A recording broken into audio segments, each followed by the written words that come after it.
Nah, jadi gini, pendidikan demokrasi itu adalah cara buat kita ngajarin tentang nilai-nilai demokrasi. Biar kita tuh ngerti gimana cara jadi warga negara yang aktif, kritis, tapi juga tetap sopan dan bertanggung jawab. Nah, contohnya bisa kelihatan gitu, kayak misal di sekolah atau di kampus. Kayak misal waktu pemilihan OSIS atau BEM. Nah, itu adalah bentuk kecil dari praktik demokrasi.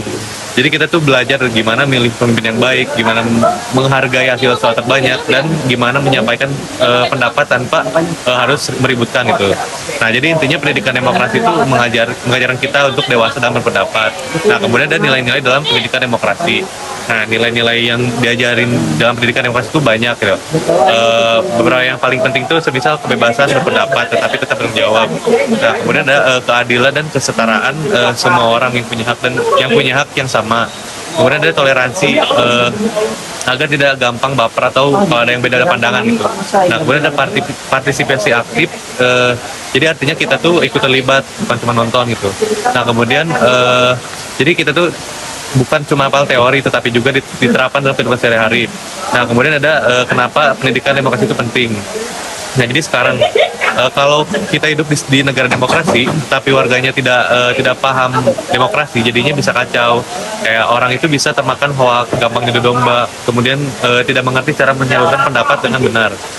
Nah, makanya pendidikan demokrasi itu penting banget karena kita bisa tahu jadi warga negara yang cerdas, tahu hak dan kewajiban, dan bisa membedakan mana kritik yang membangun, mana yang cuma nyinyir. Nah, kemudian ada contoh nyata di kehidupan sehari-hari.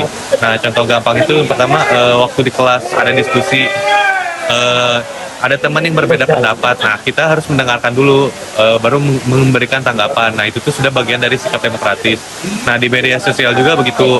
Jangan asal komen atau share tanpa tahu kebenarannya. Belajar ngefilter info dan menghormati perbedaan. Itu pun menjadi bagian dari pendidikan demokrasi.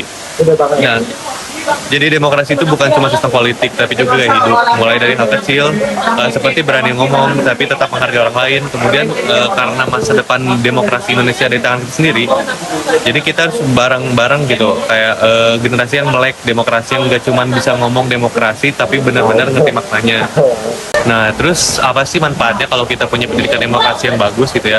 Nah, jadi yang pertama tuh membuat masyarakat tuh jadi lebih kritis. Jadi orang yang tidak gampang termakan hoak atau provokasi. Misal kalau ada isu, mereka bakal cari tahu dulu sebenarnya, bukan langsung percaya.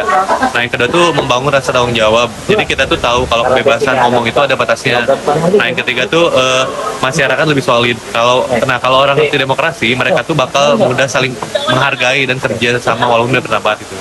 Nah, kemudian intinya pendidikan demokrasi itu bikin negara kita lebih sehat, bukan cuma di politik, tapi juga di kehidupan sehari-hari. Nah, kemudian ada tantangan pendidikan demokrasi di zaman sekarang. Tapi ya zaman sekarang tantangan buat pendidikan demokrasi itu banyak banget gitu. Jadi yang pertama tuh ada di media sosial. Banyak orang yang ngomong tapi akhirnya muncul ujaran kebencian, fitnah ataupun perpecahan. Kemudian yang kedua kurangnya literasi politik. Nah, misalnya masih banyak orang yang memilih pemimpin karena cuma ikut-ikutan, bukan karena paham visi misinya. Nah, kemudian yang ketiga itu ada budaya apatis. Nah, itu tuh banyak yang mikir urusan negara itu tanggung jawab pemerintah doang. Padahal warga juga punya peran penting. Nah, jadi di sinilah pentingnya pendidikan demokrasi buat menyadarkan bahwa setiap warga tuh punya peran kecil apapun itu. Nah, kemudian semisalnya ada cuplikan medsos orang debat di internet, lalu adegan mahasiswa diskusi positif. Nah, misal contoh nyata pendidikan di demokrasi. Nah, kalau mau tahu contoh nyata pendidikan demokrasi, gampang banget gitu. Kayak kita temuin di kehidupan sehari, misalnya saat di sekolah atau di kampus ataupun di kampus gitu ya. Semua orang dikasih kesempatan untuk ngomong dan menghasilkan pendapat, atau waktu ngerjain proyek kelompok, semua anggota itu punya hak yang sama buat berkontribusi yang bikin keputusan bareng gitu ya. Nah, bahkan di rumah pun bisa diterapkan, misalnya keluarga lagi mutusin untuk liburan kemana. Nah, semua anggota keluarga itu diajak ngomong dan diputuskanlah mau kemana bareng. Nah, itu semua itu adalah bentuk kecil dari demokrasi yang sebenarnya. Sekian.